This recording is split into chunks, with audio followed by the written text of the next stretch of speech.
जय शिवराय मित्रांनो, आज आहे विंटर अक चॅलेंजचा 32वा दिवस आणि आज माझा मूड होता चेस्ट आणि शोल्डर तोडणार. कडक पंप मिळवायचा, कडक फिलिंग मिळवायची. तर सगळ्यात आधी वॉर्मअपसाठी पुशअपचे 3 सेट्स घेतले.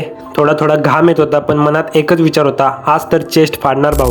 तर सगळ्यात आधी चेस्टसाठी इन्क्लाइन बेंच प्रेसचे 4 सेट्स एक रेपमध्ये दिल तोडला. मजबूत पंप आला. त्यातून चेस्टला असा फील आला ना जसं की पुलावमध्ये एकदम परफेक्ट मसाला.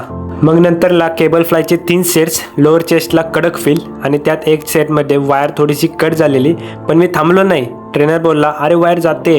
मी म्हणलो, अरे पंप पण जातोय. मग शिफ्ट झालो शोल्डरकडे. सबसे पहिले साइड रेजिस के 4 सेट्स स्लो मोशनमध्ये, जशी करण अर्जुनची एंट्रीच होती. नेक्स्ट बार्बल प्रेसचे 3 सेट्स एकदम कडक वाले स्लो मोशनमध्ये, मजबूत. आणि मग लास्ट एक्सरसाइज रिअल डेटसाठी 3 सेट्स. तिथून शोल्डरने म्हटलं, बस भाऊ आज मी रिझाईन देतोय. मग म्हणलं, शोल्डर रिझाईन देतोय तर आपण थांबून काय उपयोग नाही, चला आपण घरी जाऊया. आजचा वर्कआउट संपला आणि मग गेलो घरी.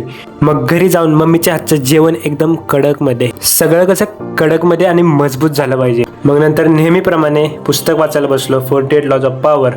त्यामध्ये आज वाचला 7th law, get orders to do the work for you but always take the credit. म्हणजे जिममध्ये मी रेप्स मारतोय, पण मित्र इंस्टाला स्टोरी टाकतोय वर्कआउट डन. मी म्हटलं, भाई 7th लॉला सेल्यूट. आणि त्याच्यात वाचत वाचत झोप आली.